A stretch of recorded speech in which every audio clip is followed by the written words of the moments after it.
Imagine this.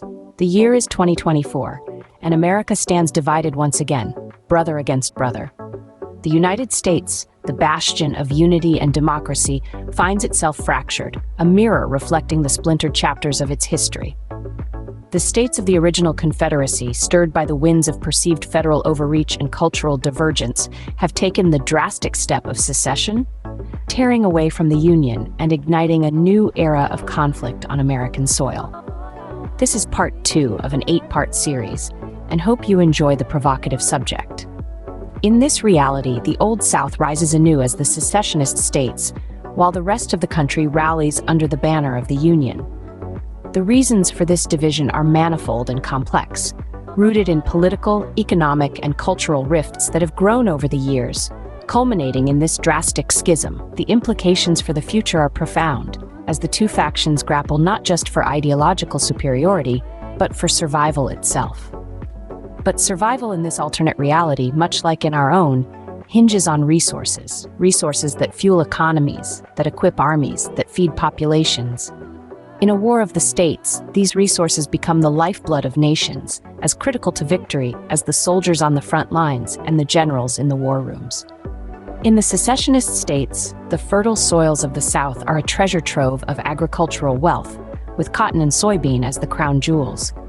Strategic ports dot the coastline, gateways to the world and conduits for trade, military reinforcements, and essential imports.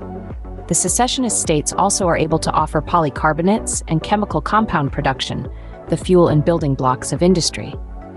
The Union, on the other hand, boasts a formidable industrial base, with manufacturing hubs churning out everything from firearms to railroad equipment. Its cities serve as financial powerhouses, centers of capital and credit that fund the war effort. And woven through it all are the arteries of transportation networks, enabling the swift movement of troops, supplies, and equipment. In this battle for survival and dominance, the control of key resources becomes a game changer. It's a race against time and against each other, a desperate struggle to secure and control these vital resources that will determine the fate of the disunion states of America. The secessionist states, predominantly in the South, possess a wealth of resources that could tilt the balance in their favor. Let's start with the agricultural resources. The secessionist states are a verdant paradise, boasting vast tracts of fertile land. Cotton and soybean production flourish, with states like Mississippi, Alabama, Georgia, and South Carolina leading the pack. The agricultural richness of these states supports a thriving food industry, crucial for feeding their population and troops. Next, we turn to strategic ports. The coastal regions of Charleston, Savannah, Mobile, and New Orleans are home to some of the most strategic ports in the country. These ports are a lifeline for the secessionist states. They facilitate trade, allow for the import of essentials, and can even welcome reinforcements from countries sympathetic to their cause. Then there's the mineral wealth. It's not all about the green and blue. Beneath the surface, states like Alabama and Tennessee are rich in black and red, coal and iron ore. These resources form the backbone of industrial production, powering factories, forging weapons, and building the infrastructure necessary for a war. But resources are only as good as their protection and utilization. The secessionist states would need to guard these assets fiercely, ensuring they can't be seized or sabotaged. They would also need to maximize their potential, transforming raw cotton into textiles, turning minerals into machinery, and efficiently managing their ports to ensure a steady flow of goods and reinforcements. The secessionist states, with their agricultural, maritime, and mineral resources, could potentially hold their own in this conflict. Their wealth lies not just in the soil, sea, and stones, but also in their ability to harness these resources effectively. These resources, however, are only one side of the coin. The Union states also have their own set of assets, which we will delve into in our next segment. But for now, we leave you with this thought.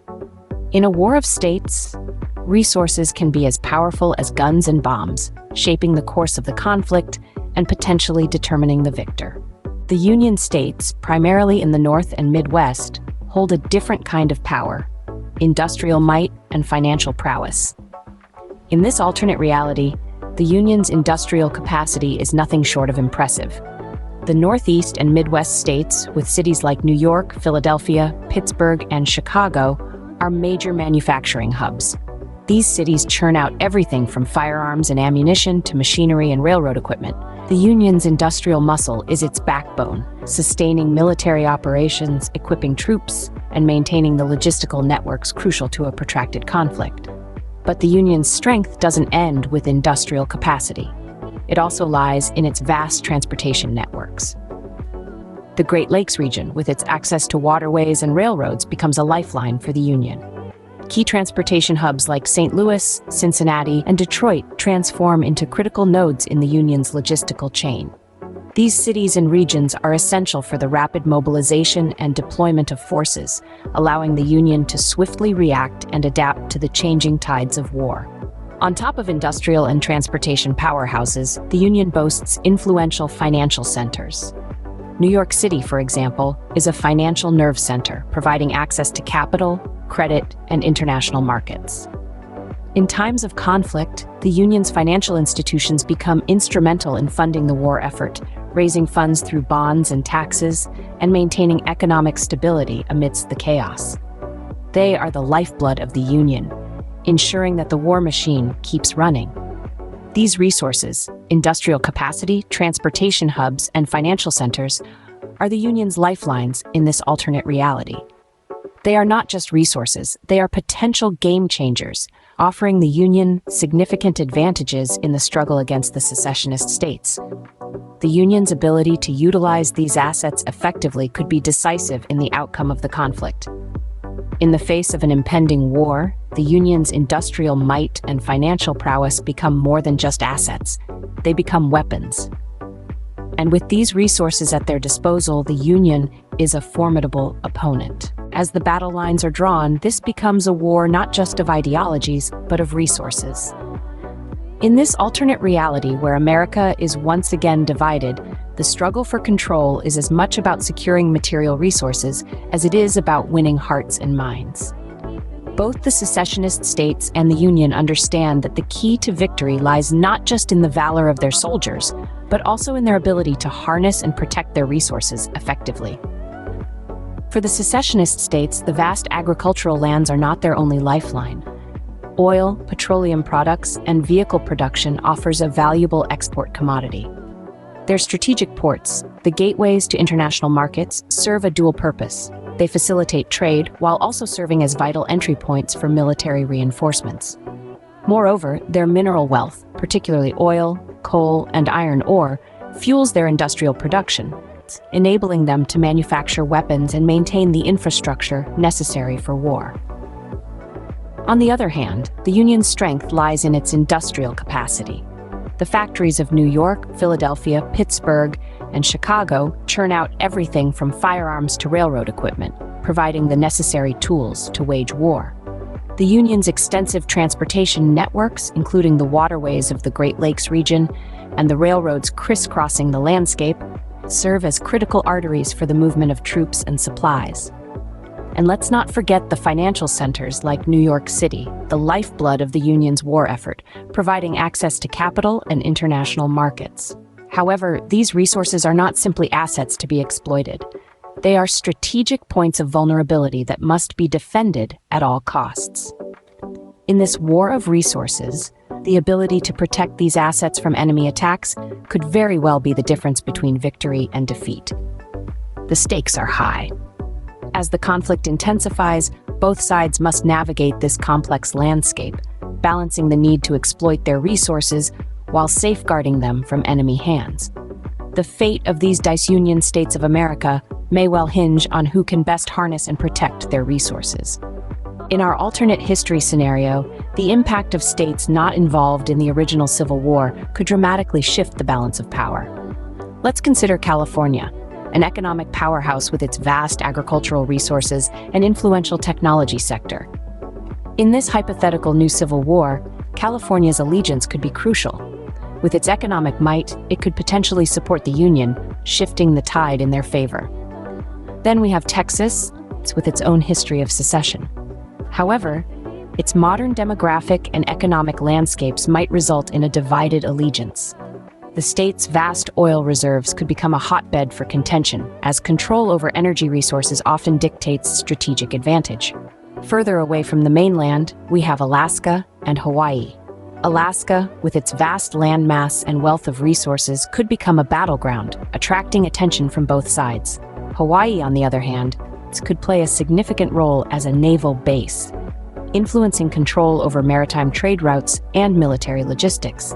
States like Florida and Nevada, which did not exist in their current forms during the Civil War, could also be significant players.